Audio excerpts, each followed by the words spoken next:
Welcome to the Musar video blog. One of the sayings that I've said on many occasions is,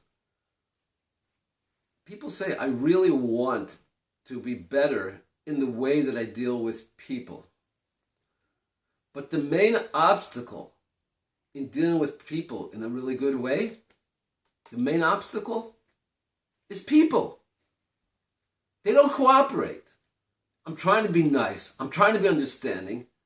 And sometimes they're just so darn obnoxious, or so obstinate, or so negative, or a whole slew of descriptives to describe the opposition I'm getting to try to be a good person. Like, that's an important aspect of one's service of God, of what one's doing in this world, is to try to perfect Bein Adam L'Chavero, the way we deal with our fellow man.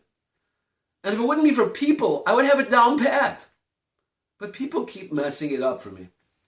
Okay, we know, of course, that's kind of a facetious statement, because that's the whole point.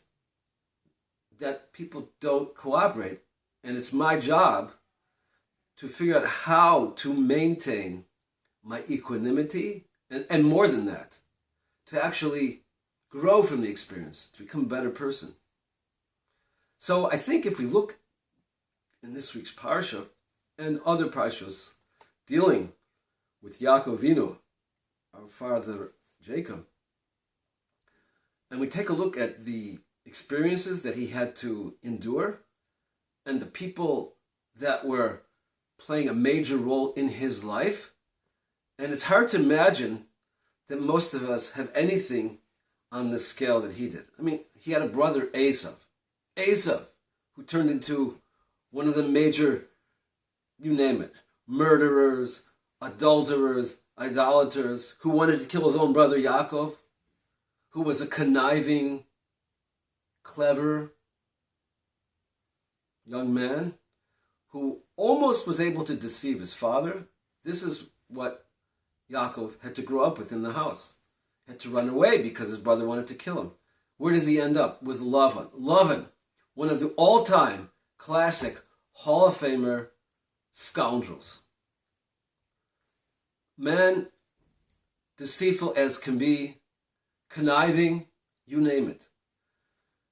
And how did Yaakov deal with him? He didn't just say, let's get rid of this guy. I'm getting out of here. I can't stand it. He stayed there.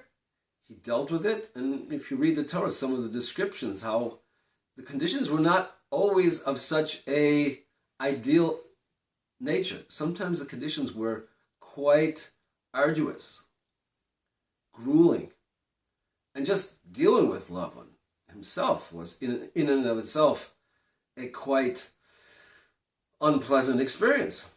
And look what happens to Yaakov. He meets Rachel, the woman with whom he will build the Jewish people. He, Yaakov, the son of Yitzchak, the grandson of Avram, the two of them have pioneered, have brought a new era into the world. Yaakov is going to carry on that legacy, and he finds the right woman who he's going to do it with, Rachel. And then what happens? Unbeknown to him, his father-in-law Lavan switches. He gives him Leah. I mean, that story is wild, right? But imagine, hey, he wakes up in the morning, like, who are you? Wait a minute. You went into Rachel, right? He has to deal with that. Okay, he marries Rachel as well. So now he has two wives, Rachel and Leah. And you read the story, it sounds like there was tension there between the two sisters. Rachel was barren. Leah's having kids. Leah feels that she's a second-class wife, that he really prefers Rachel. And this is what he has to deal with on an ongoing basis, day in, day out. And, following into subsequent weekly portions, we see, again, he has to deal with Esav. He has to deal with the town of Shechem. He has to deal with the quarreling between the brothers, the enmity that exists there, and the whole debacle of the selling of Yosef to Egypt. And we need not go into the details, but Yaakov is living a life of challenges, ongoing, non-stop. And yet, the way the Torah describes Yaakov and the way our sages describe Yaakov, he was the pinnacle. he stood on the shoulders of his father and grandfather and achieved the pinnacle of creation, Yaakov. So when we're dealing with difficult situations in life, we should just use that, draw upon the fact that we are Bnei Yisrael, children of Israel, another name for Yaakov. Bnei Yaakov, children of Yaakov. Remember, that's where we came from. He is our forefather, and we are meant to follow in his ways.